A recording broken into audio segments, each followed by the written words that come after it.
Welcome, everyone. We are pleased you can join us on this virtual event, Transforming Education for Peace and Prosperity. My name is Neda Salmanpour. I am the founder and chief executive officer of Global Peace and Prosperity Forum, the organization hosting this event.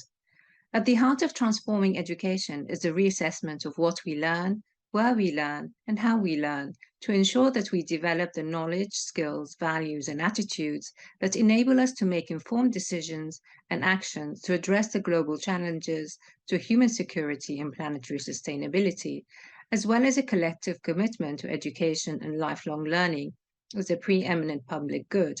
We see in this extraordinary endeavor the release of the society-building power of education to repurpose learning to center on supporting individuals, communities, and countries to enact transformational change at local, national, and global levels, to organize curricula and learning objectives to focus on ecological, intercultural, and interdisciplinary learning, to strengthen pedagogies of cooperation, collaborative teaching and learning, and meaningful assessment of learning to ensure educational spaces, including schools, are protected as unique sites of learning and transformed as the building blocks of wider education ecosystems and networks of learning spaces.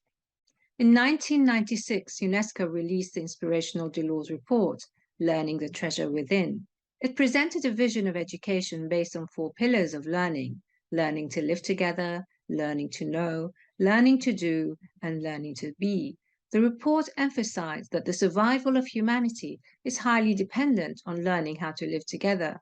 So we know education is about empowering learners, not only to develop skills and knowledge for work, but also how to live in harmony with each other and sustainably with the planet. We now appreciate that some of the difficulties we face on a global scale stem from how and what we educate.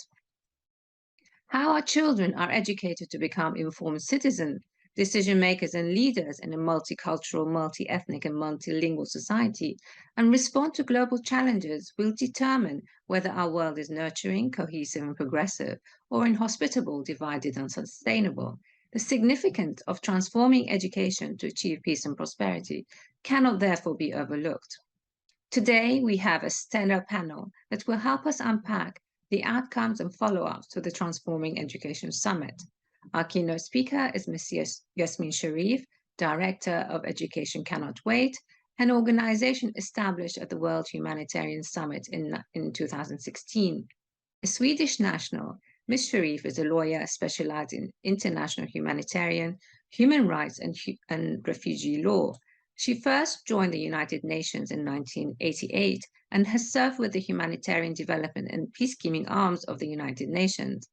With 30 years of professional experience, including with UNDP, OCHA, and UNHCR, and international NGOs, Ms. Sharif has served in New York and Geneva, as well as in some of the most crisis-affected countries on the globe, such as Afghanistan, Bosnia and Herzegovina, Montenegro, Cambodia, the Democratic Republic of Congo, Sudan, the occupied Palestinian territory, and Jordan for the Syrian crisis.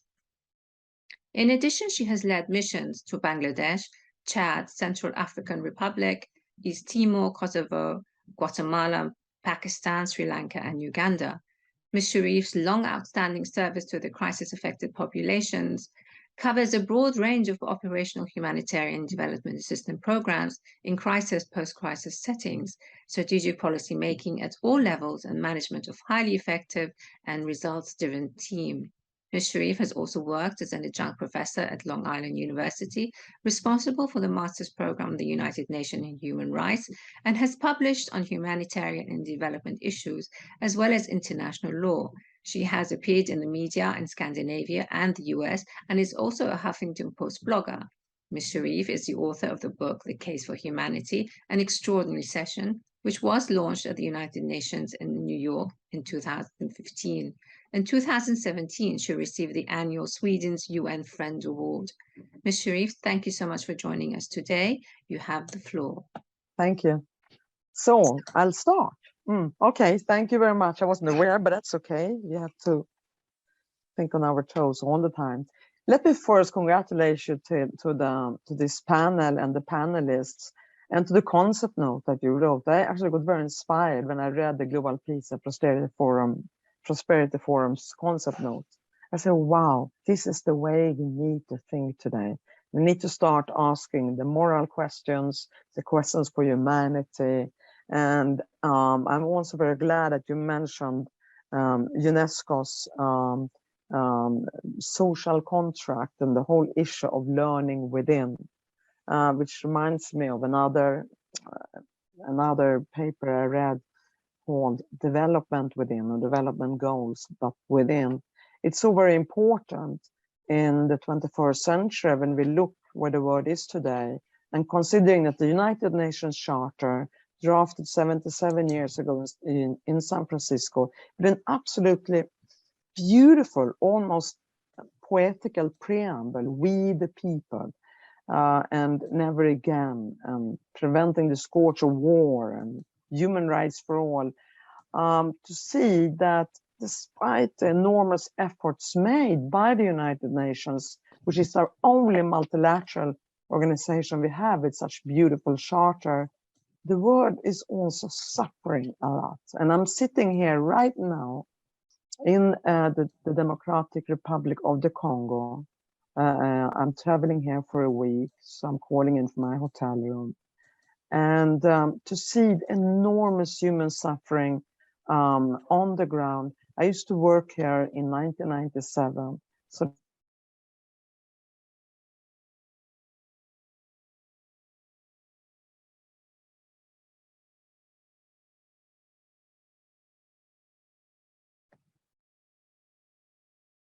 destruction of the destruction of the Middle East. And for us to realize the UN Charter, the Universal Declaration for Human Rights, and to achieve our Sustainable Development Goals, we need to invest in humanity. And the best way to do that is through education. It's in shaping the minds, the hearts, and the souls of the new generation, of the young people today. And I do believe that the 222 million children and youth who are living through these horrible wars and extreme poverty, forced displacement, climate-induced disasters, also have a tremendous resilience. And if they get a proper education, holistic education, I think that resilience can be their strength, their commitment, their sense of justice, to actually turn things around for the rest of us. I think a large part of the world has moved into some sort of comfort zone, and we realize it's not working anymore. Greed is no longer working. My comfort is not enough. We are one humanity. And education is that tool. By investing in curriculums that entails peace building, human rights, by fostering tolerance, non-discrimination, but also to look at the social emotional development of a child, the need to also to learn, not just thinking, but to learn to feel empathy, and also to take action, and to learn to think independently, and maybe have the moral courage to say enough is enough. It's about learning a whole new leadership. And I believe that children in crisis have the greatest potential for that, because they have known and they feel suffering and injustice in their hearts and the bones. So if I to conclude here, from Education Cannot Wait, as a global fund for education in emergencies approved throughout the crisis, investing in 44 crisis-affected countries, and with the Transforming Education Summit that was so greatly implemented by my dear friend, special advisor, and UNESCO, together with the rest of the UN family and civil society, I think there's momentum now. There's a momentum, and today, as we commemorate the establishment of the UN and the UN Charter 77 years ago, there's a momentum to call out for one humanity, a social contract that does not only teach us technological development, but also spiritual development, emotional development, moral courage, ethics, and do so from very early age when the brain in a child is being shaped, from 2-3 year old when the personality is being shaped, throughout secondary school, and hopefully give everyone a chance to tertiary education as well. There is a possibility in it. It's investing in humanity, and that's what we do at Education Cannot Wait. Thank you. Thank you very much for those inspiring words. We hopefully will have even more time to delve more into what Education Cannot Wait does across the world. I would like to next invite our guest speaker, Special Advisor Dr. Ilarda Garnier. He is a Special Advisor to the Secretary General of the United Nations for the Transformation Education Summit. Dr. Garnier is a lecturer at the University of Costa Rica, where he has worked in the School of Economics, and as a researcher at the Institute of Economic Science Research. He has been a university lecturer since 1975 and has held a number of posts in the public sector in Costa Rica and international organizations. He served as Costa Rica's Minister of Planning and Economic Policy from 1994 to 1998, and 2 terms as Minister for Education from 2006 to 2014, where he advanced significant reforms of the education sector, both with respect to foundational skills like literacy, math, and science, as from the perspective of introducing an ethics of aesthetics and citizenship, vision of education. He achieved a significant increase in the rate of enrollment with important investments in rural and indigenous education. Dr. Garnier has also published books and articles on different economics and social topics linked to the development and to education, as well as 2 books of stories for children. He holds a bachelor degree in economics science from the University of Costa Rica and a PhD in economics from the New School for Social Research in New York. As Costa Rican national, he's fluent in both Spanish and English. Very warm welcome to you, Special Advisor Garnier. Thank you very much. It's really a pleasure to be part of this panel and talk a little about the summit that we just had and in general about education. The summit was convened in response to a global crisis in education, which in fact is a triple crisis. It's a crisis of equity, as millions are out of school. It's a crisis of quality, as many of those who are in school are not even learning the basics. And it's a crisis of relevance, as many educational systems are not equipping the new generations with the values, the knowledge, and the skills they need to be active citizens in today's complex and rapidly changing world. So as we strive to recover from the impact of the pandemic, we must go further. It's not just going back to 2019. We have to reimagine and to transform education systems so that learning empowers all individuals and societies to both reshape the present and lead us to a more just, sustainable, resilient, and peaceful future. As the vision statement from the summit states, following the Delors report that Neda was just mentioning, transformative education must support learners in those 4 key capacities. First, they must learn to know or learn to learn. All learners should develop their ability to read and write, to identify, understand, and communicate clearly and effectively. They must also develop numeracy, digital, scientific knowledge, and skills.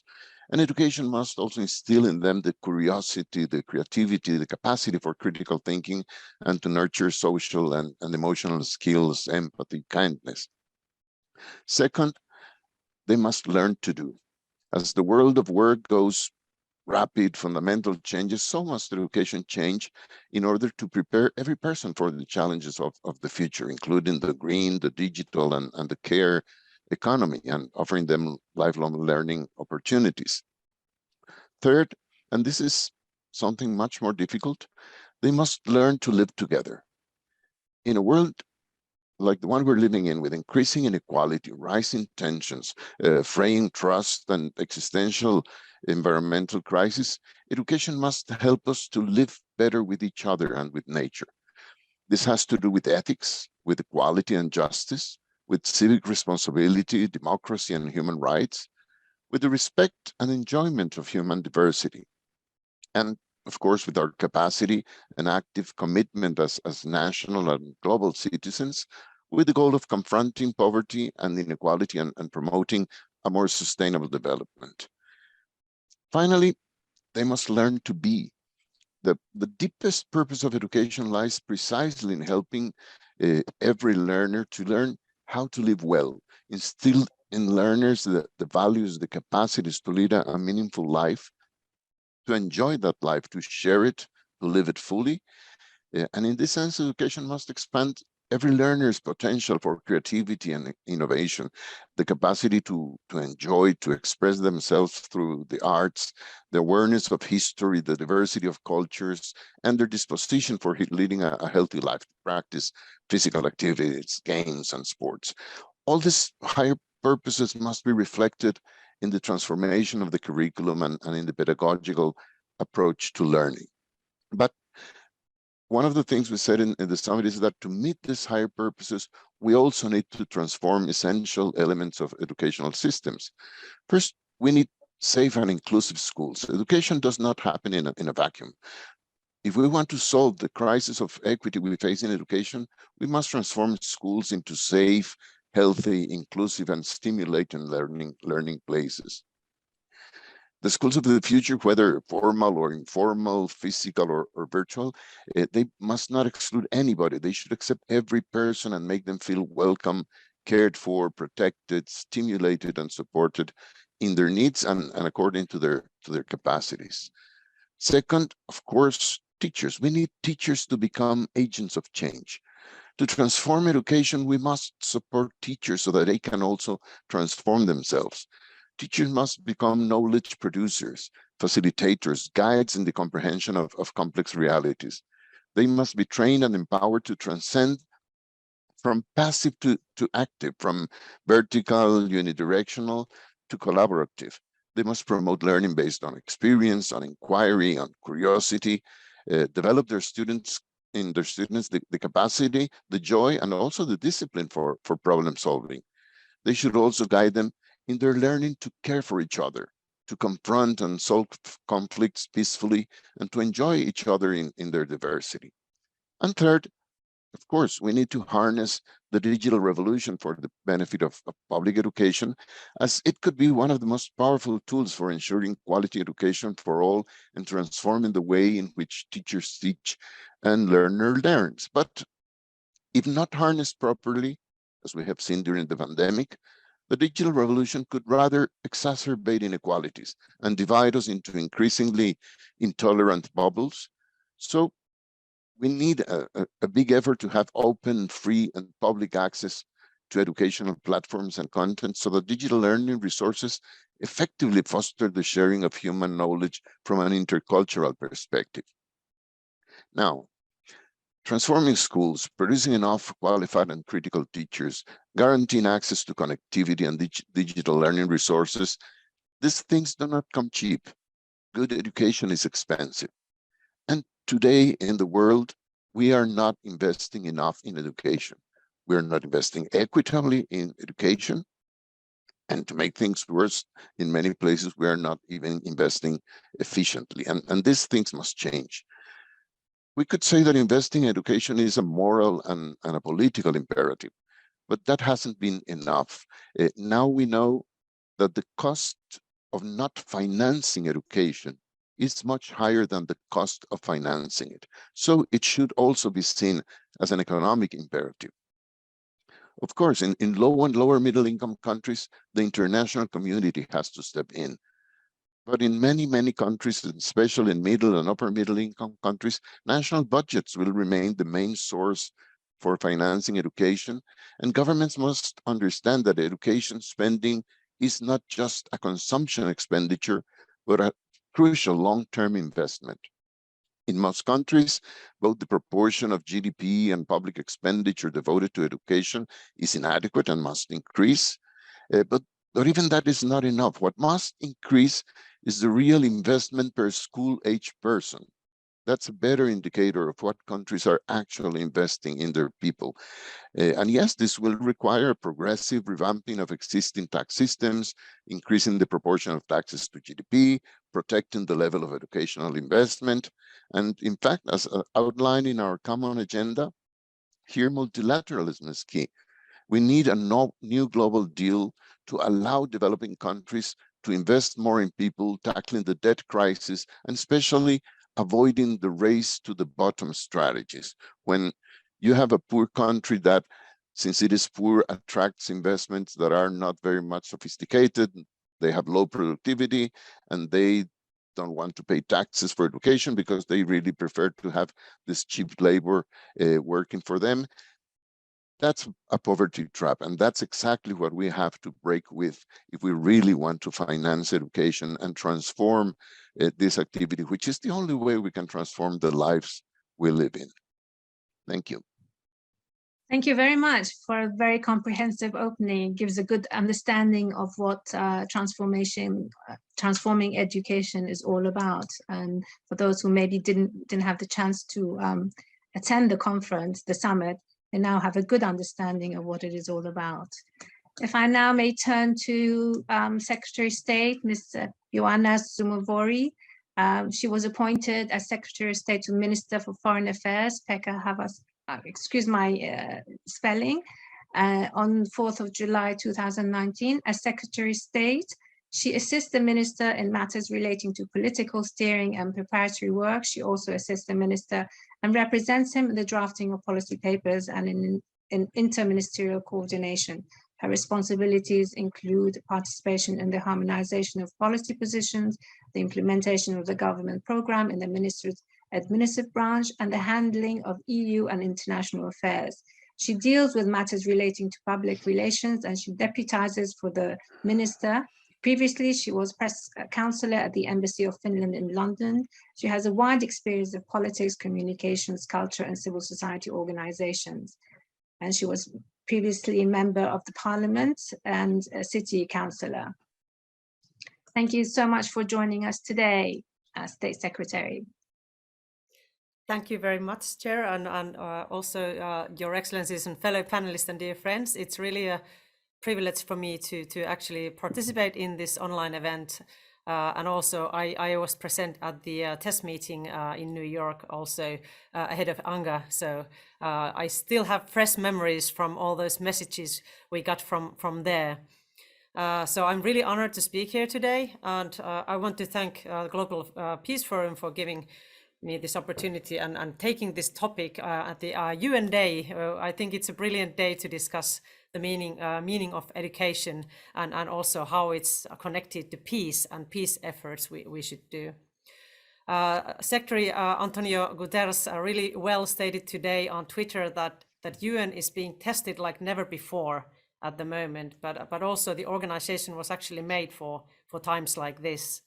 And I believe that education is one of those tools we should use more effectively if we want to advance peace in this world. Finland is, of course, very strong advocate of education sector, and we really strongly believe in the power of SDG 4 to transform societies. Education, training, research, and innovation are critical in the comprehensive sustainability transition and for the development of inclusive, peaceful, and resilient societies. And this is actually why the SDGs must guide our work also in this. So we can say that we are halfway through the implementation of the 2030 agenda and sliding backwards in several SDGs.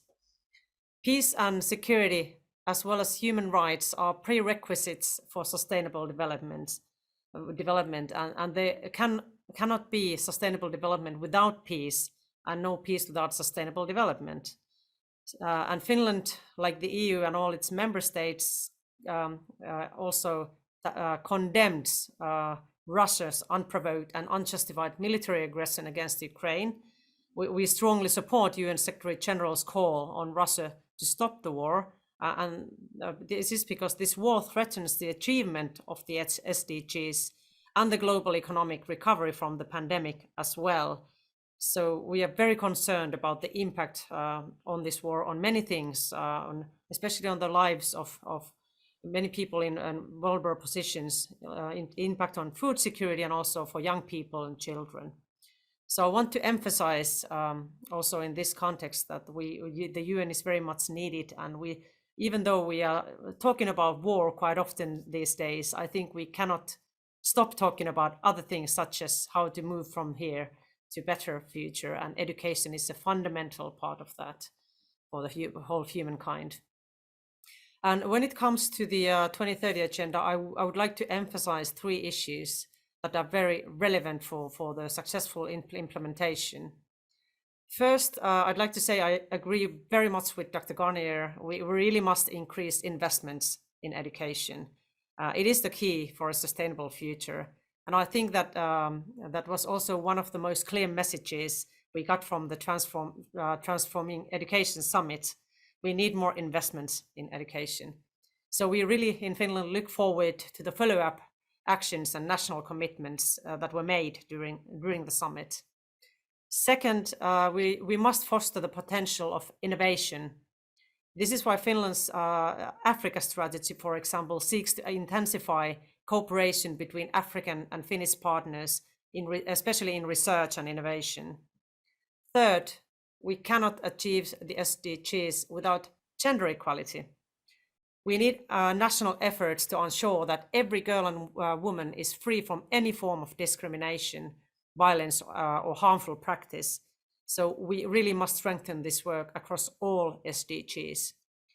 For Finland, transformative learning is understood as a combination of knowledge, attitudes, values, and action.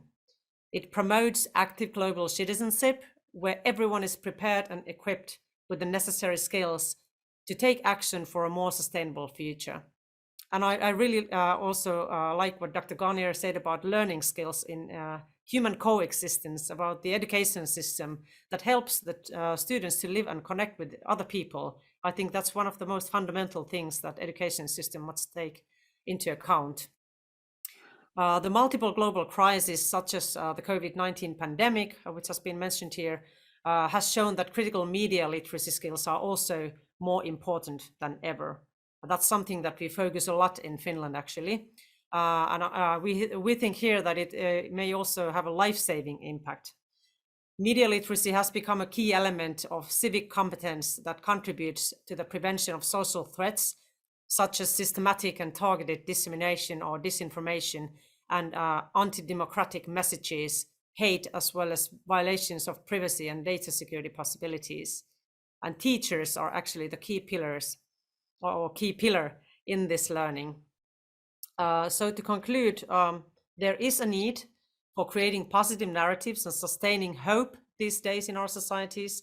And the message of hope should be permeate our approach to sustainability and peace, and in particular when we are dealing with children and young people.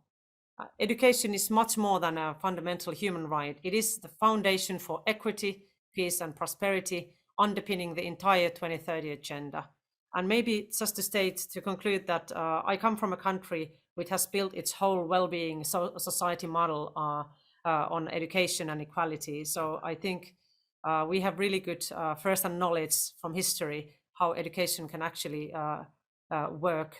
Education and equality works for the benefit and benefits the whole society and its economy as well. Thank you very much for giving me this opportunity to address this event. Thank you very much, Secretary of State, and for connecting education and transforming education to peace and prosperity for all. I would like next to invite Ms. Ida Byrne. Ms. Ida Byrne, she is the Deputy Executive Director for the Department of Formal Education and Schools in the Ministry of Education, Arts and Culture in Namibia. She took this role in 2019, which is part of the managerial portfolio of 3 directorates at the ministry. These include the National Institute of Educational Development, the National Examinations and Assessment, and the Programs and Quality Assurance, respectively. These 3 directorates are mirrored in the decentralized implementation of the ministry's mandate in 14 regions and are part of the overall structure of the Department for Formal Education, which is overseeing and coordinating. From 2010 until November 2019, Ms. Bond served as a director of the programs and quality assurance at the ministry, during which time she facilitated closer cooperation with UN agencies to implement several initiatives, including Namibia's school feeding program and National Safe Schools Network as part of the drive towards quality and equitable inclusive education. Ms. Bond also serves as a deputy chairperson for the National Examination and Assessment Board and a UNESCO Education Commissioner in National Commission for UNESCO, chairing the Education Committee. She served on the National Advisory Council on Education as the member appointed by the Minister for the period from 2017 to 2020. Ms. Bond, welcome. You need to unmute. Yeah, sorry. Thank you so much for this opportunity to take part in this discussion forum on global peace and prosperity.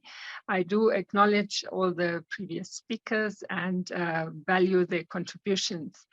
While they have been showing us the global transformative actions as well as in-country initiatives, I would like to specify particular policies that we have in Namibia to ensure or to pave the way forward for peace and sustainable development. Of course, as said before, it is our National Safe Schools Framework, accompanied with our national standards and performance indicators. And with that, the program of strengthening social accountability and improving school governance, all against our national curriculum implementation. Curriculum implementation goes along with the aims and objectives of establishing a caring society, a healthy society, a democratic society, and most of all, with due care for the environment and sustainable development. In this, we have mainstreamed the aims and objectives to acquire the necessary values, knowledge, skills, and attitudes to foster personal peace through self-respect and interpersonal peace through kindness, compassion, and collaboration.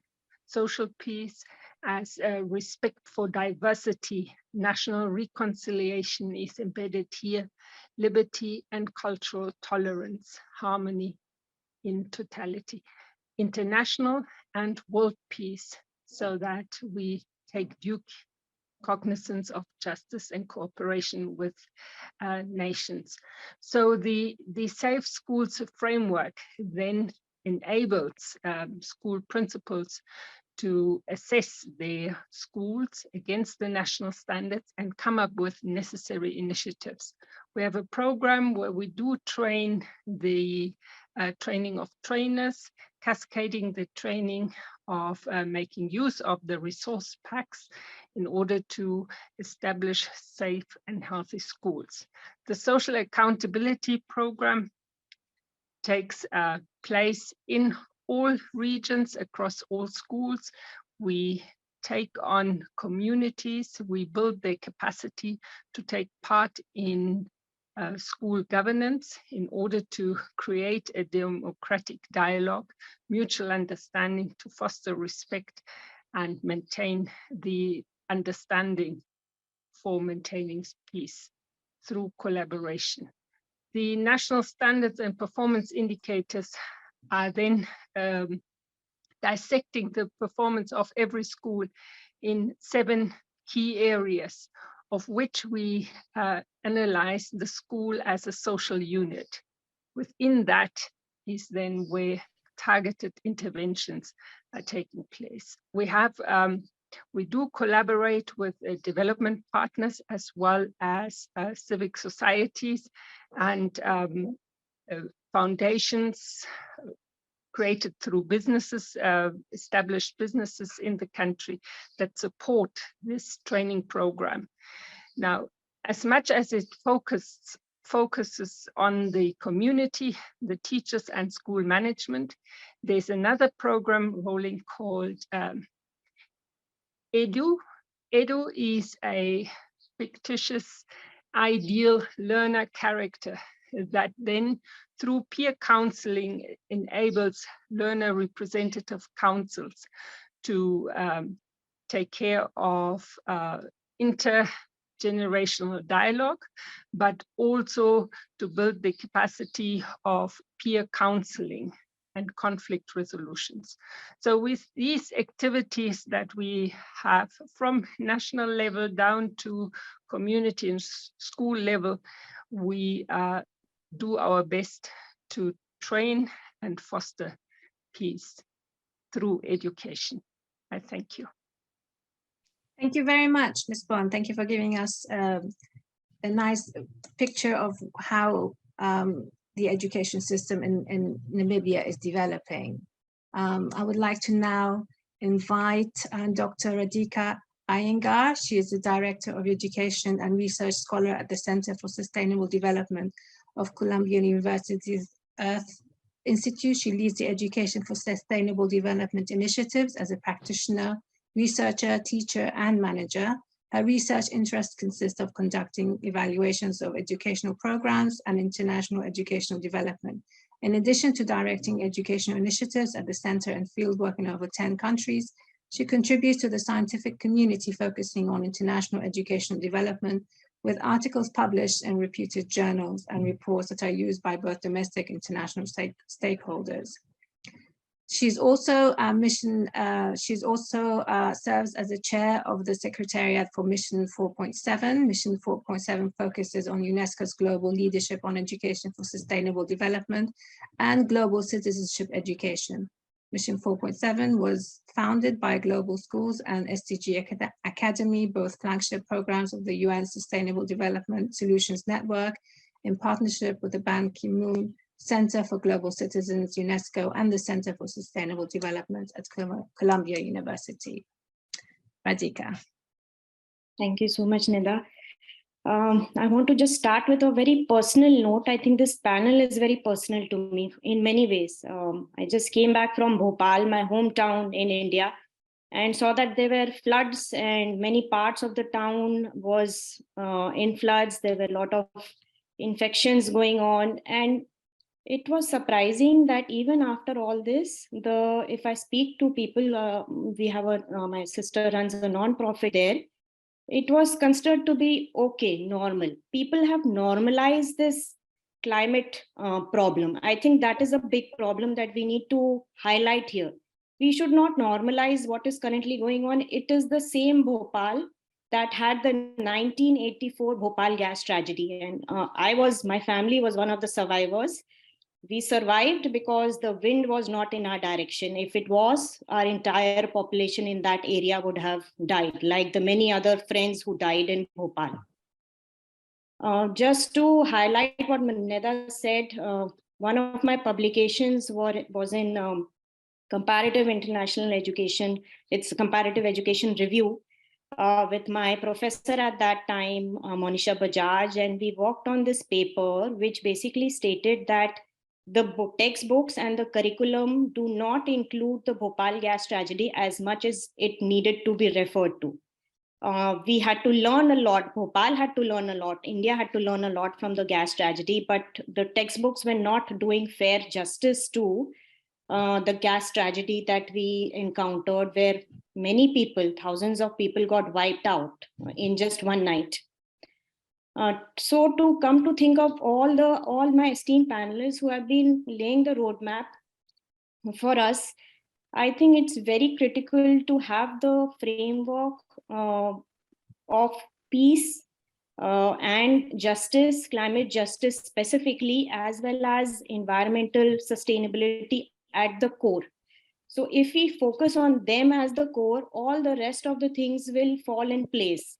But I think our priorities are different, or we don't consider education as the key climate strategy, which really needs to change, because now the people have resolved to making it as like, okay, what can we do? It's a day-to-day reality. This is really not acceptable. I think we really need to change the status here and make it a transformation summit that are marvelously convened with all the right themes that messenger here for three things I wanted to focus on. One is Mission 4.7, which is a convening, which is, I would say, a UNESCO's implementing agency. We work in partnership with many different organizations, Ban Ki-moon Center, as well as UNESCO, as well as Sustainable Development Solutions Network, Columbia University with Professor Sachs as our advisor, including UNESCO's Assistant Director General, as well as SG Ban, Secretary Ban. We have all the right partners to make this education summit a reality and make sure that everyone actually focuses on keeping climate justice as well as keeping sustainability at the center of whatever they do, even if they are going to work, offices, everywhere. It needs to be internalized by everyone, not just the education community or someone or that one. And hopefully Mission 4.7 is that convening agency. And I just want to reiterate, one of my champions is your State Secretary, Ms. Wana Somowari. She was there in one of our panels and very eloquently she mentioned the use of technology. I think that technology element will really change the way we communicate and we really internalize all of these messages. My second, I'm a messenger for the World Happiness Council, which Professor Sachs is the chair, and we've been working on the education as well as health, refugees, many other different streams here. And I just want to also reiterate what Ms. Sharif and Dr. Gania just mentioned on the social emotional side of what we are dealing with COVID, and how do we recover from COVID with the social emotional support that the students need, that a lifelong learner needs, including a housewife at home, including mothers like me who are trying to manage both house and work together. I think that is really key on transforming education personally, because we've gone through a big trauma and many of us have not accepted that trauma. So how do we overcome that, and how do we make sure that the education society is doing full justice to the social emotional learning in our schools, in our curriculum, in informal sectors, in non-formal sectors? I think that will be key, and hopefully our Happiness Council work at Sustainable Development Solutions Network with the Center for Sustainable Development's technical inputs. I think that report will be helpful to see how we can take things forward. I'm a last messenger for Pope Francis's call for the Global Compact of Education. I think what he's trying to do is to make education the central piece that brings together peace, prosperity, and brings in the purpose of education. So I think that really brings a movement on its own, where it is a secular movement. He's bringing in all these secular leaders to come and shape education through their own lens. And so giving a sense of that urgency and giving a lens to how education can really be transformative, along with the Transforming Education Summit's call to really reflect on what we've been doing and how we are transforming education. I think those will be three things that I really want to push for in terms of addressing different issues. One is social emotional, the other one is peace and security through Pope Francis's call, and through Mission 4.7 on the sustainability part. And I just want to end with by saying that I think education sector is too patient. We need to be really raising a voice and being really the champions, where we keep education the key strategy, bringing in the funding that is required, and making sure that the education system, which I am a product of, should not be repeated. I don't think I'm a very good product of what the education system has brought about. And much of my learning is done through many other things, like my mother's activism and my sister's non-profit. And so all of that experiential learning should be integrated into the curriculum and the work that we really need to push for in bringing the Transforming Education Summit and bringing the transforming education and bringing in the key concepts of the Transforming Education Summit into our lives. I'm hoping that this panel I want to share it with many colleagues in Asia, my friends and my family and my mother and everyone else, so that they can be empowered and everyone needs to be together driving this particular change. Thank you. Thank you very much. Thank you for sharing your personal story and also touching on the climate aspect and the sustainability aspect. So we're going to go around for our questions with our distinguished panelists. If I can first turn to Ms. Sharif. At the summit, it was emphasized that the obligation of states to provide quality education cannot be transferred. And we heard that the right to learn, which Ms. Stefania Giannini coined it, rather than right to education, needs to be safeguarded as a common good rather than being treated as a consumer good. What needs to be done to transform the delivery of education in emergencies and build back better from these interconnected crises that we see, from climate, from conflict in places like MENA, Afghanistan, Ukraine, we've just heard, and beyond? Ms. Sharif. Thank you so much. I may have missed part of your question because it pops up and says unstable internet connection, and that's because I'm in Kinshasa in Congo. But I got your what does it take to transform the education in emergency and protracted crisis? And I think what education cannot wait probably is doing in the way we transform the response. Previously, education in emergency and protracted crisis, before we were established at the World Humanitarian Summit, education was severely underfunded for children who suffered as refugees, internally displaced, climate-induced disaster. It was 2.4 to 2.7%. So, I mean, yes, is that how little we're going to invest in human beings, in our own children, if we sit with our own budget at the kitchen table? Of course not. The bulk of finances will always go to education for every family who wants to see the children educated and the new generation.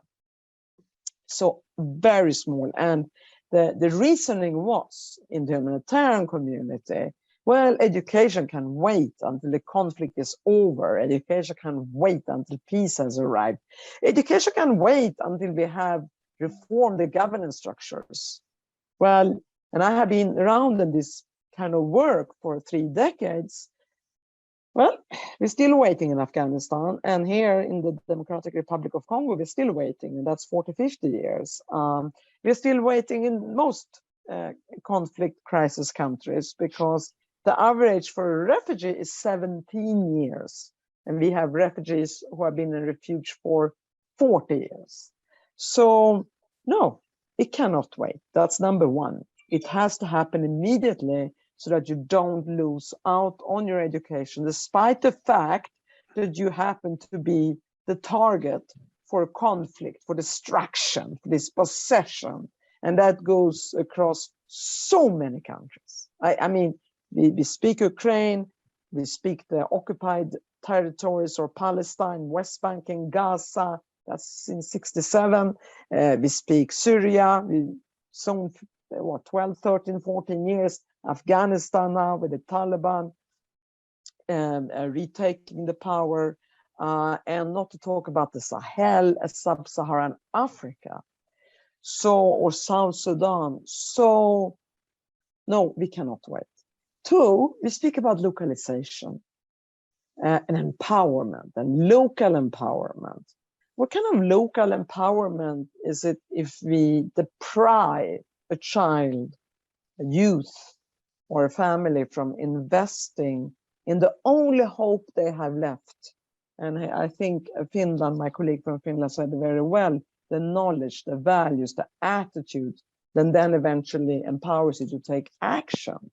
Now, if all you get is a tent and water and food, which is not bad, we need that response too. But if that is all you get for 5 years, 10 years, 15 years, where is the local empowerment to bounce back?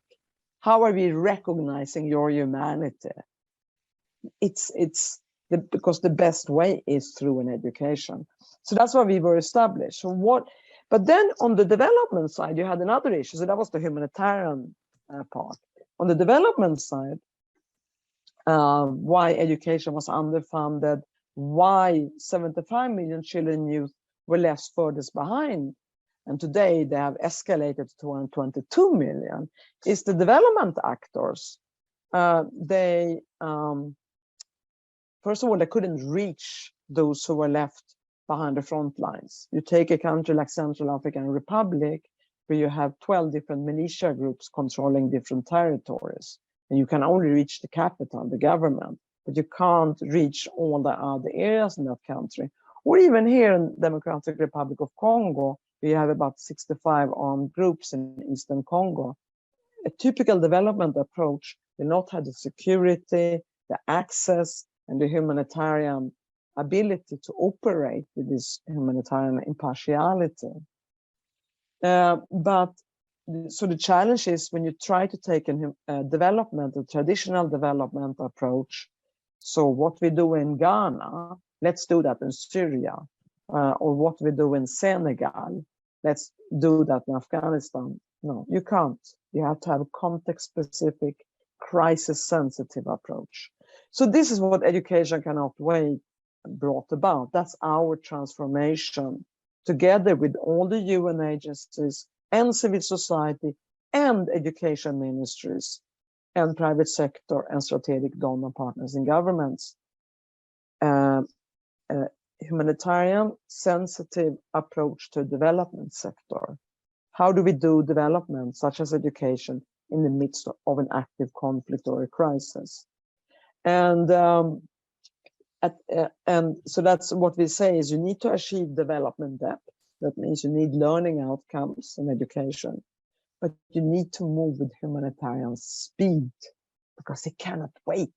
You have to move now. There's no time for a lot of bureaucracy. There's no time to wait 3-4 years until you have a plan ready.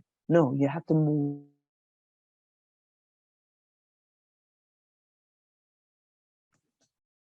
Thank you, Ms. Sharif, for sharing with Another us. transformation, yeah, and other transformation I think is very important besides bringing the humanitarian development nexus together, is also to bring all actors together so that you have joint programs working together, ending silos and working side by side in cooperation and coordination. And finally, focus on quality and learning outcomes and funding.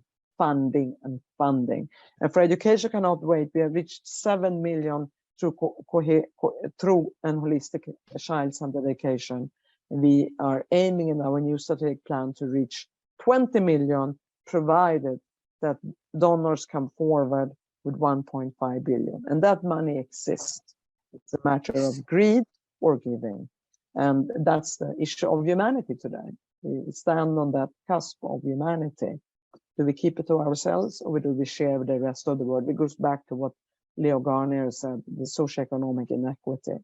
Time to change that. Thank you very much. Thank you for sharing with us the work of Education Cannot Wait and why it's important to, fund, for education of children in crisis and conflict.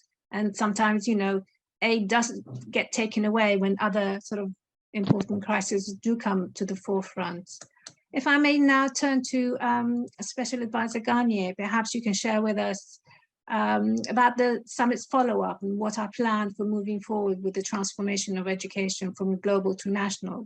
Were there any tangible commitments made by member states to implement forward-thinking policies and practices to address the challenge of the learning crisis? Mm-hmm. There were at several levels. First, we had more than 130 commitments by governments to actually transform their educational systems according to their own context. So there will be a follow-up to the UN teams in each country will accompany governments and civil society to make sure that those commitments actually become true. There were also important calls to action in several fields. One that Yasmin was involved is about children in crisis. And here, as she was saying, we certainly need funding, because these are situations of countries that just cannot finance their own education during the period of crisis. There was also a call to action for girls' education and gender equity education for children and young people in the world, and which is always a topic that makes for a long discussion, but I think that we are moving in the right direction in that one. In terms of the digital resources, there were several, there was a call to action mentioning what they call the 3 Cs, which is the things that are lacking for making the digital resources really available. You need connectivity. And here you have the Giga project, which is working, but as again, I will agree with Jasmine that we don't have time. We have to move faster in terms of connectivity. You need capacity. Teachers need to know how to do those things, so that call to action goes to reinforcing the training of teachers to use digital resources. And one that for me is very important, which is the content. Digital resources are one of, like all things digital, they could be wonderful, because even if they cost a lot of money to produce, when you have the digital resource produced, it can be used by thousands of teachers and millions of students all over the world. But if you left that to the market, they will become private commodities, very scarce, very expensive, and most children and teachers of the world will not be able to use them. So this commitment and the gateways proposal that emerged from the summit led by UNESCO and UNICEF to make sure that learning resources remain free, open, public goods is terribly important. And finally, there are other things, but I would like to mention the one about financing. I don't know if I can share my screen. Would that be possible? You have you can No. share if you would. No, not right now. It says we have enabled share screening. Nope. Not working. Well, never mind. I'll give you the numbers. It's about how unequal is investment in education in the world. When you divide countries by level of income, what you have is that high income countries, they invest 63% of the global public investment in education, and they educate 10% of the children of the world. So you have 63% of the investment for 10% of the children. Upper middle income have 29% of the investment and 15% of the children. But when you go to the lower middle income, those countries only have 8% of global investment in education, and they have to educate 50% of the children of the world, half of the children of the world. And the worst situation, of course, is low-income countries. They merely have 0.6% of global investment in education, and they have 25% of the children. So what we are saying is that 75% of the children of the world are being educated with less than 10% of global investment in education.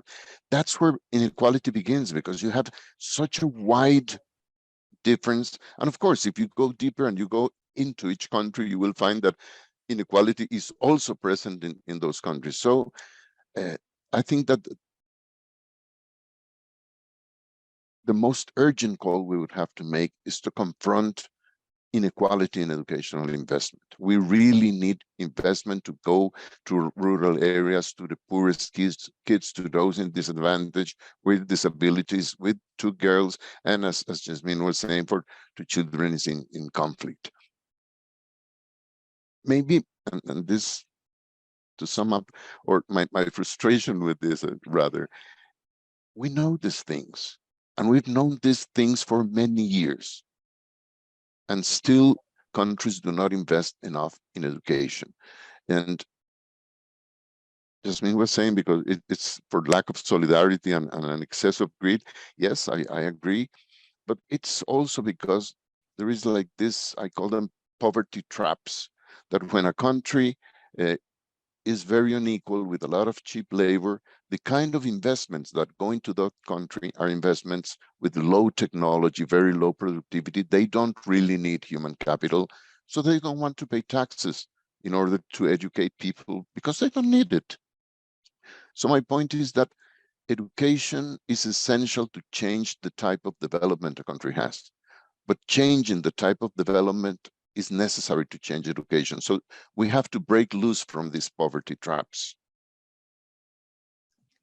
Thank you. I think, a lot of the discussions around education also centered on finance and how, even if countries do wish to, educate their students, they didn't have enough finance, not just to educate their students, but also to train teachers. So it brings into perspective the thought that maybe education shouldn't be just a national commitment endeavor. It has to be more of a multilateral governance, that we can actually share funding towards educating the global community, rather than thinking of in terms of, do I just educate my own nationals and how do I deal with it? And we need to sort of move beyond that silo thinking, that we are part of this interconnected world, and we all need to be. I mean, the pandemic made us realize how interconnected we are. We can't just immunize our own, nationals. And education has that same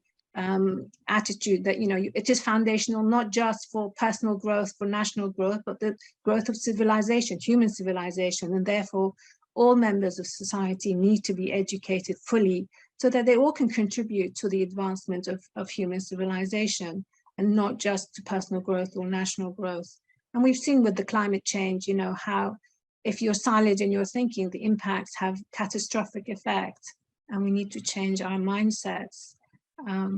If I may now turn to Secretary of State, and maybe perhaps you can share with us some of the defining features of Finnish model of education. We've heard how advanced the Finnish model of education is, and we've talked about the transformative power of education and how this has helped many countries to develop. And we've seen that Finland, for the 5 years in a row, has been nominated the happiest country in the world by the United Nations sponsored World Happiness Report, and wonder whether the education system has something to do with it. Thank you. We are very critical and self-critical here in Finland, so we never quite believe that we are the happiest, but we have to believe it when it has been said 5 times in a row. But to be honest, I think it was good that we talked about this global stance of learning. If I think of the kids of today, they already do learn things outside of the classrooms, online, for example.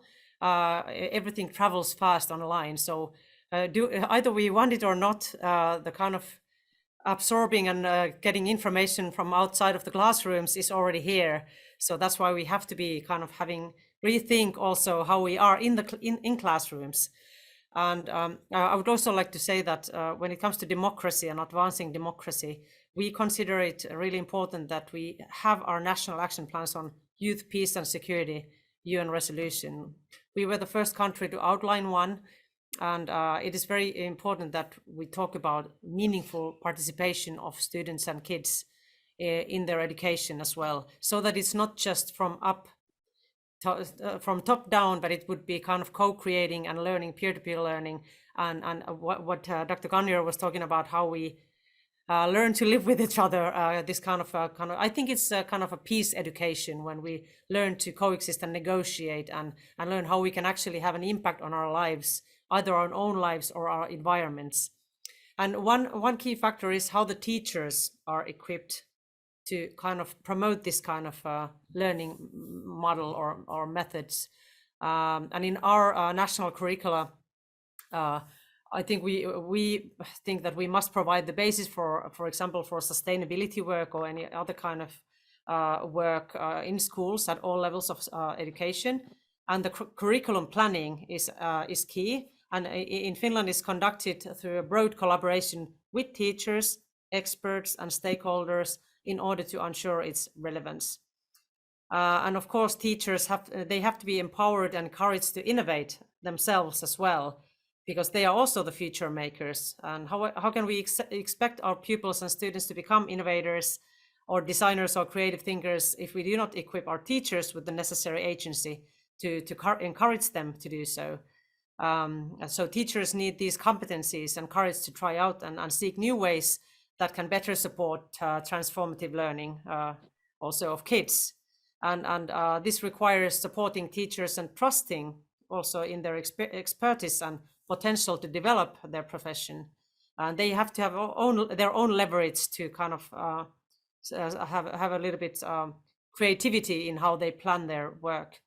And maybe lastly, this collaborative approach is also educational policy making.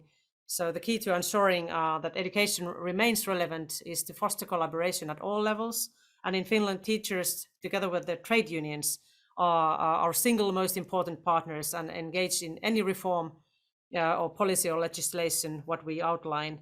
And it is important that we have sufficient mechanism for consulting and listening and engaging with every stakeholders.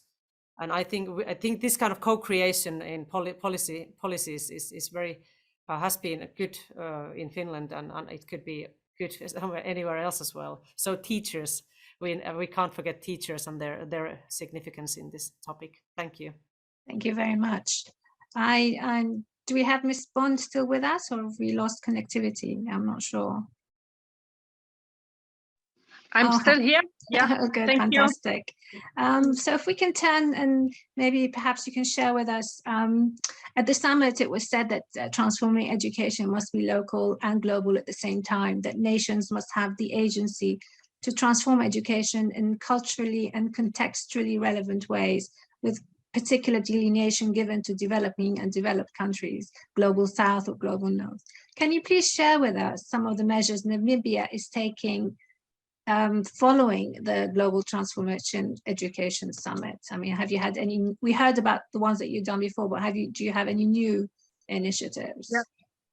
Yeah, as of what we have done before, I mean, we reported on our own national conference, and now in terms of post-summit, yes, we have invited for broad stakeholder consultation, which we just had most recently, and from that, as well as we have presented our own conference and the Transforming Education Summit outcomes to our political leadership.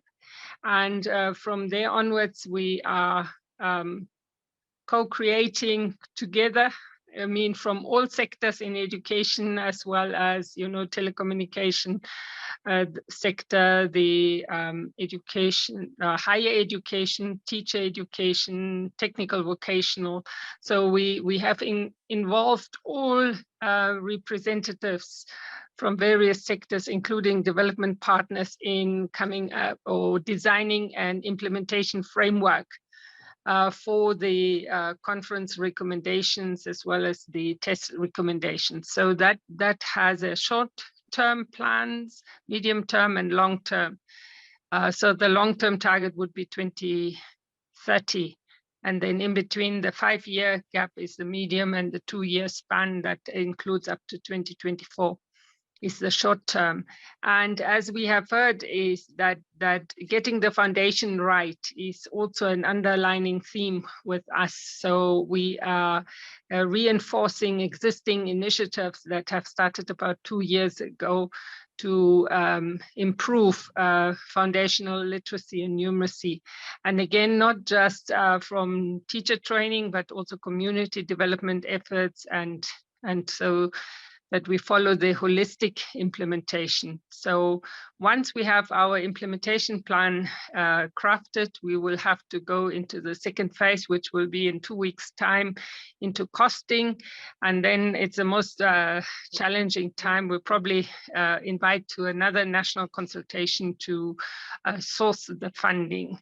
Given the pandemic, and prior to the pandemic, the country has been going through, or was going through, a severe drought, and already some economic recession since 2016.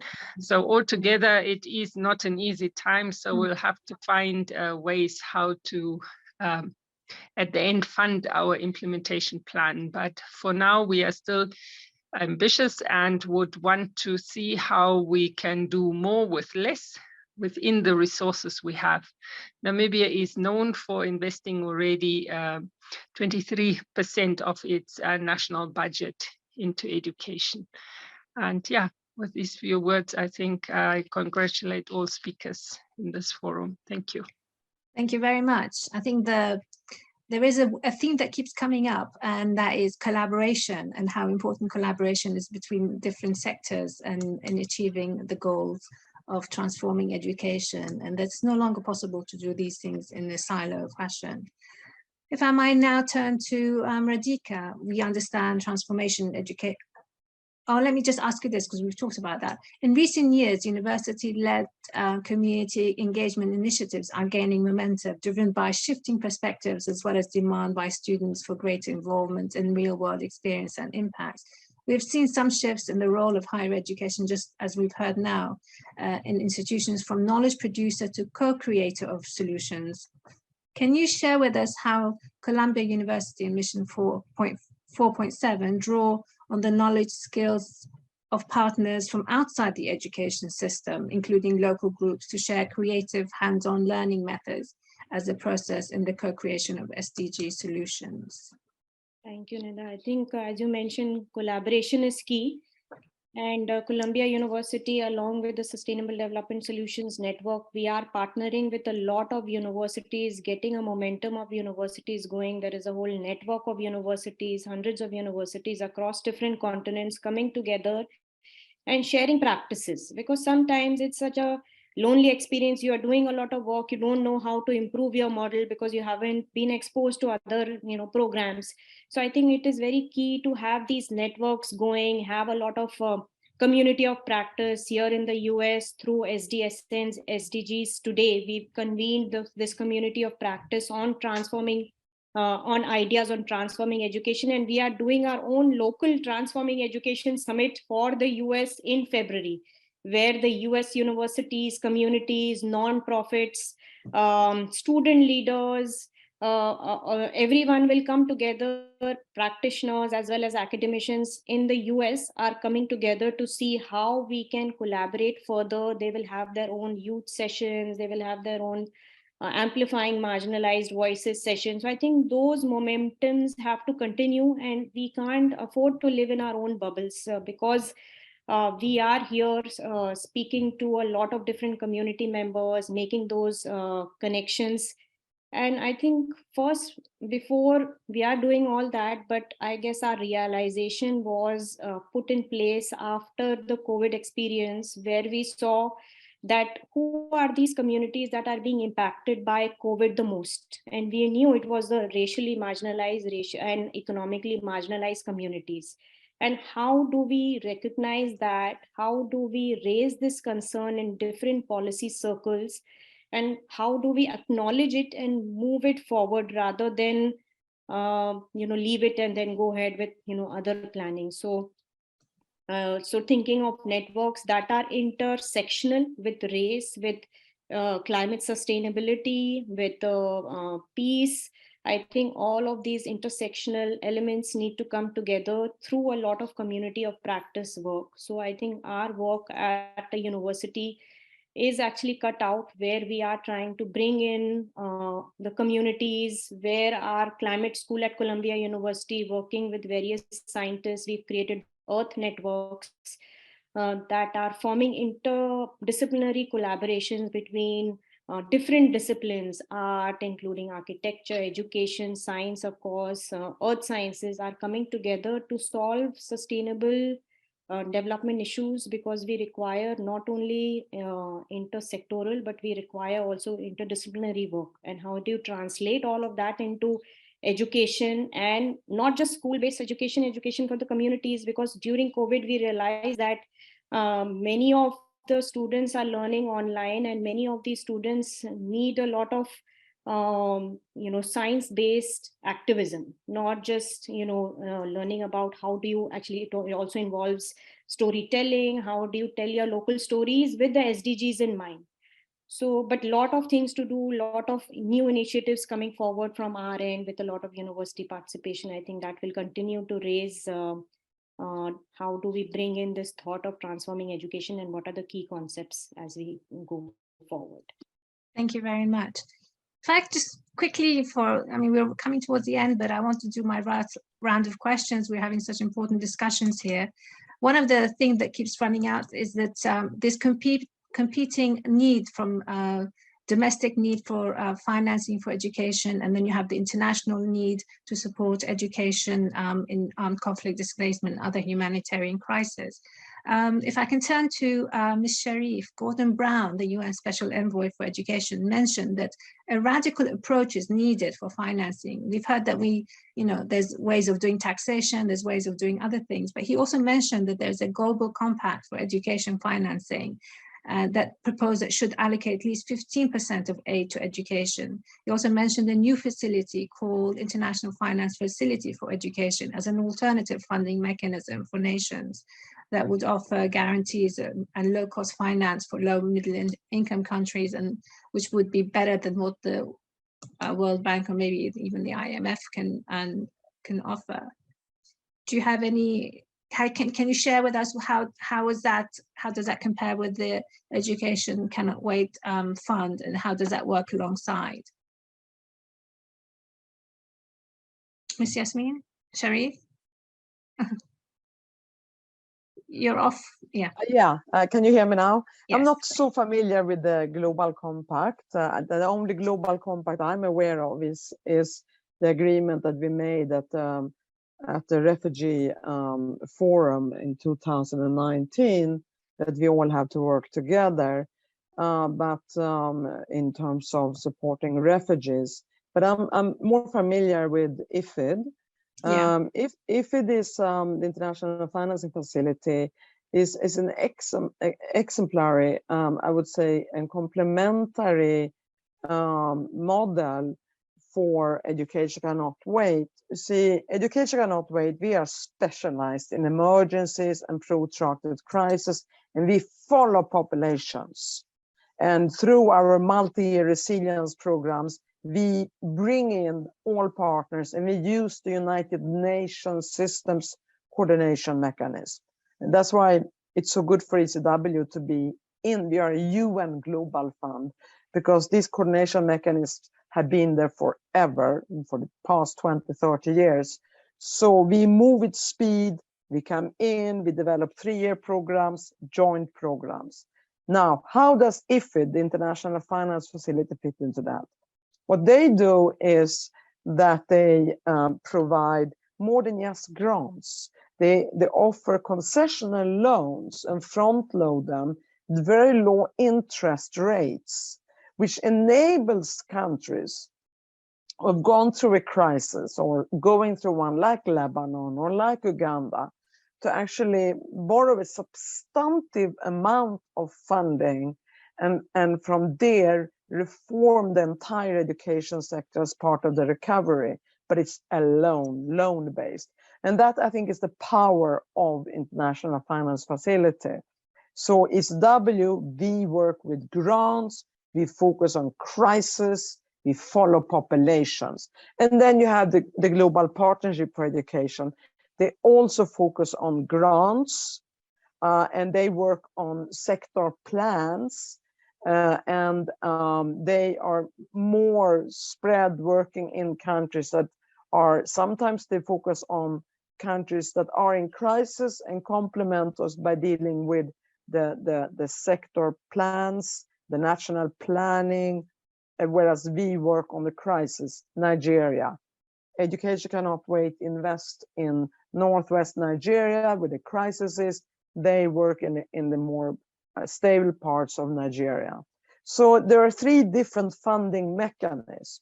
There is the Global Partnership, there is International Finance Facility, and then there is Education Cannot Wait and our multi-year joint programs.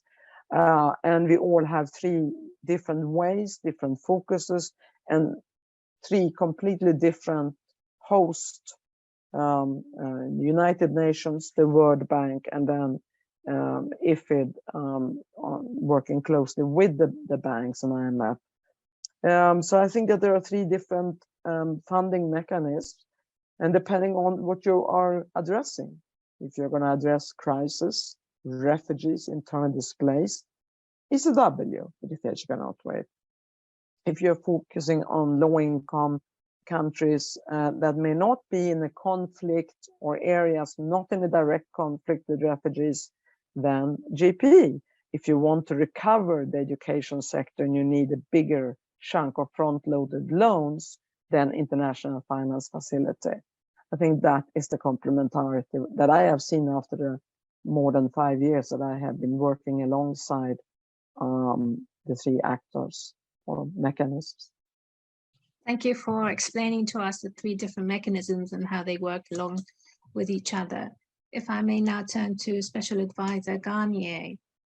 And one of the themes that we ran consistently at the summit and we hear now was to reimagine curricula, and we need to reimagine the role of who educates and who learns. We heard terms such as co-leadership, co-creation, and co-ownership of knowledge creation. This emphasis came from the youth, especially, as well as the private sector and civil society. How can political leaders, public and private sector, and other stakeholders build on this type of collaboration and break down hierarchies to align global efforts to achieve the SDG 4, which is also important in achieving the other goals in the 2030 agenda? I think, and first, we would have to realize that, as I said before, these are things that we have been saying for many long time. I mean, if you go back to Maria Montessori and how she saw education, or Paulo Freire in Brazil, or Piaget, like this idea of teaching in a different way and having teachers play a different role has been there for a long time. And it has been very difficult to implement, as you said, in curriculum reforms, in the way in which we use pedagogy. And I think that the advantage of having both the global community and the national countries is that we can learn from each other. There are countries that have been able to do that kind of transformation. So we can learn from them to see what works, what doesn't work, what mistakes were made in the meantime, and then use that for transforming our education. But why is it so difficult? And I will mention just one thing. Teachers, as you said, are essential for this transformation. They have to teach in a different way. And now with technology, this is much more evident, because as our colleague from Finland was saying, that the students can Google almost anything, and they have more information than the teacher. So the old teacher, which was the one that gave knowledge or information to the students, is no longer necessary. This forces, and I use that word with caution, teachers to teach in a different way. You don't need the teacher to give the answers to the students, but you need a teacher to make the right questions and to teach their students, how do you research? How do you inquire? How to find the right answer? How do you distinguish in this world with fake information, real information, scientific information? How do you do your research? How do you really use the logic, use the critical thinking? This transformation of teachers from the old teacher to the new teacher is very difficult. It needs training, that it needs better wages for teachers, because in many places teachers are underpaid. But it also needs, and I personally think this is particularly difficult, to a cultural transformation. The teacher has to understand that, because they fear losing authority in front of their students. And they have to understand that authority will never come now from having more information. Authority will come precisely because they are the leaders in the learning process of their students. And this is something that will really change education forever. Unfortunately, as you were saying, many countries are ahead, so we can use examples of those countries to let our teachers know that there is no risk in leaving behind that old powerful situation in front of their students, and going to a much more collaborative effort. Thank you. I may now turn to Secretary of State. I mean, you mentioned how advanced the teacher training program is, and how the state actually collaborates with teachers and teachers union to develop the teachers and give them more freedom in the education of their classroom and their students. There's a lot of emphasis now on the need to upskill, reskill in a fast-changing world, and one of them is the digital, the technology that's changing this fast. But the other thing is transversal competencies, that you may be one day doing one kind of a job, but then during, within the 10 years or 5 years or something, you need to completely change, but you need the capacity to be able to change. You need the competencies, not specific, how has Finland implemented that kind of transversal competencies and the sustainable mindset that we need in the new generation of students to thrive and survive? Thank you. Actually, in detail, I think my colleagues at the Ministry for Education knows them better, but I know that in curriculum, there's a lot of emphasis now on phenomenon-based learning in Finland. And I think we should do many things based on phenomenon-based. We tried to do phenomenon-based government program when we started in 2019.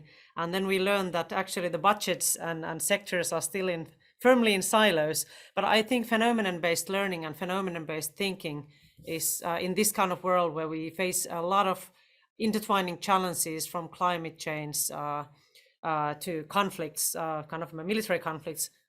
Students must learn how to cope with ever-changing environment and learn constantly new skills. It was a while ago when we talked about lifelong learning, but I think this is the time when we really have to constantly update, not only kids, but also a bit older age. We have to have this kind of, in societies, capability to teach or educate all ages to cope with new realities. And teachers, of course, and what we discussed just about the new ways of learning and teaching, they are in a key role, but also I think the kids and how we kind of teach to live in this kind of digital world with these kind of new phenomenons, or not all of them are new, how they are affecting our lives. That is really crucial. And when it comes to digital skills, what was mentioned by Dr. Garnier, I think at this moment, if we look at, for example, social media or online behavior, harmful online behavior, there's also this really harmful mob mentality in some issues, and also this kind of like crowd thinking, that it's easy to kind of like go with the crowd. So how do we equip the children, young people, or even ourselves to have this all the time, this critical mindset that we really have the skills to absorb information in a critical way? And that is something that I don't know the precise answer to, but I think it's ever more important if we talk about peace, because this kind of divisive landscape of kind of social media behavior is also something that has a clear impact on peace and societal peace. Thank you. Thank you very much. Such a fascinating conversation that we can carry on. If I may now, just ask quickly from Ms. Bowen, you've shared Namibia's experience, and you've shared how you've leveraged global partnerships to find new creative ways to develop the education system. Perhaps you can share with us how you're dealing with the challenge of offering quality education to remote rural areas in a country that is geographically vast. Are you with us, Ms. Bond?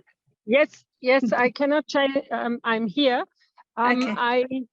Can you hear me? Yes, we can hear you. Go ahead. All right. For remote schools, we have an incentive system that attracts qualified teachers to remote schools. They get what we also call a so-called bush allowance. It is an allowance that is worked out depending on the distance to the commodities providers, whether it is, health facilities, water, electricity, and so on.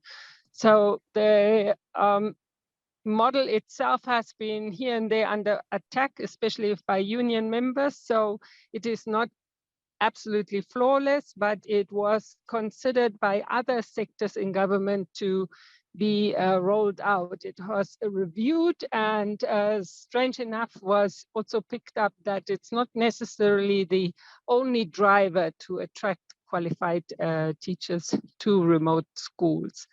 So the other problem is, of course, the infrastructure. If schools in the remote areas do not have teacher housing, then it is very unlikely to attract qualified teachers. So there are various factors involved that really enable us to provide equitable education across all areas. But we do have an infrastructure development plan that puts an emphasis on pro-poor expansion of access, and then altogether initiatives in the past to rather provide access to education has also resulted in more than 365 schools being very small and offering multi-grade teaching. That means a small school that might have to offer across various levels.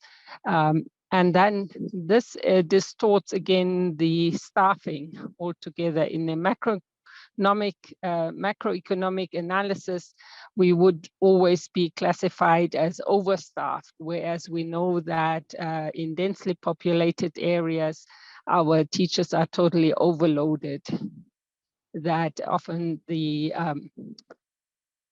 teacher-learner ratio exceeds by far the adopted norm, which is 25 at pre-primary, 25 learners to a teacher at pre-primary, 35 at primary and 30 at secondary. And at AS level, it's only 25 again. So it is, compared to developed countries, a bit skewed, because I'm fully aware of that. For primary grades, a lower teacher-learner ratio is adopted, especially in the critical foundation phase. So I submit. Thank you very much. It's one of those challenging things that we need to make sure that education is reached and developed by all members, the elderly, the refugees, and even those in the rural. We're coming to the, I mean, we're almost past time, but just the last question from Radhika, if you quickly can tell us, one of the points that Mission Point 47 is working on is global citizenship education. And I think having all this discussion today, we understand how important the idea of education is, and this idea of thinking globally. So how does that fit in to the education process and delivering on a global scale? Thank you. Ready? Thank you. Yeah, it's an important question, and I'm glad that global citizenship education came forward, because usually when we discuss 4.7, SDG 4.7, there's this divide between education for sustainable development and global citizenship education. But clearly, it needs to all be combined and work together in a systems thinking manner. So I think it's working with the communities, making sure that the one thing that we learned from the pandemic is that we have to work with the communities. They are a powerful tool which can help to improve health and education outcomes together, and trying to see which community is left out and which is not. I think global citizenship education is a big tool to take this forward. So yeah, in a very nutshell, I think believing in global citizenship education, integrating global citizenship education, learning outcomes and standards into the curriculum, as we have done for ESD in many parts of the world, I think will take us to the transforming idea of how we are working towards transforming the curriculum. So where it will be very key going forward to highlight all the different skill levels that we need for a society that is globally oriented but local with action. I think that will be key going forward. Unfortunately, we've come to the end, and it's been an enormously fascinating conversation, very deep, very broad, and I hope everyone has learned as much as I have about how important education is, why it's so important to transform it, and how we can each one of us support this such an important endeavor in our lives, in humanity's progress and civilization. Once again, thank you so much for a very inspiring conversation from our panelists. Thank you so much. Thank you. Thank you very much. Thank you. Thank you. Bye-bye. Thank you. Bye. Thank you, Thank you. and goodbye. Thank you Goodbye. very much. Thank you.